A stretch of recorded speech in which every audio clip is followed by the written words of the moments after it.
Oh, whistling. Come on.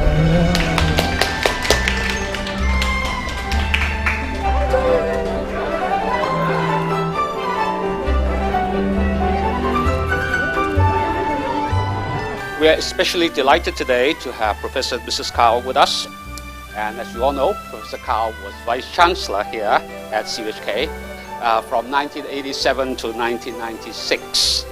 He is, of course, known the world over as the father of fiber optics, without which there would be no such thing as the internet and many other things.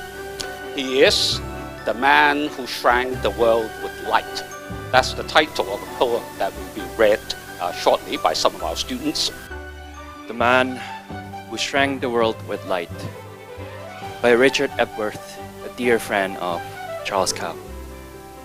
A lifelong career for a start, filled with excitement, a path with purpose and with heart.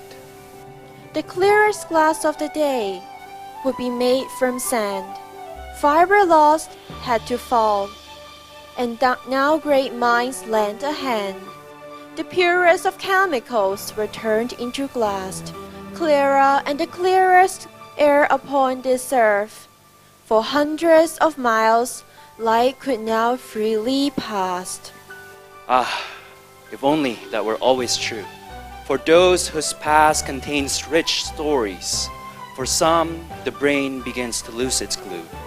And the man who shrank the world with light share his days with Gwen, hands held tight.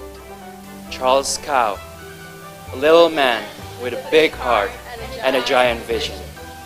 And our first jobs landed us, as I said, in one company. And we were just two of the total of just 4 Asians working in the buildings full of hundreds of Caucasians. And I was the only female engineer of the 4. So how romantic was the beginning of my life then. Here I was working on the 4th floor of the engineer's building, and he, that guy, was working on the 3rd floor.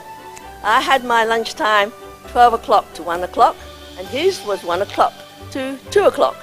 I would be rushing up from the canteen after my lunch, and he would be running down the common staircase. And so we would bump into each other every day. And this bumping into each other regularly made us great friends. And as we always sort of chatted about various things. I hope that you will find a partner that will be your companion for life. Choose wisely, because it's a very big step in your life. So I wish you all a very happy tomorrow's world, which will maybe be very different to the world we see today.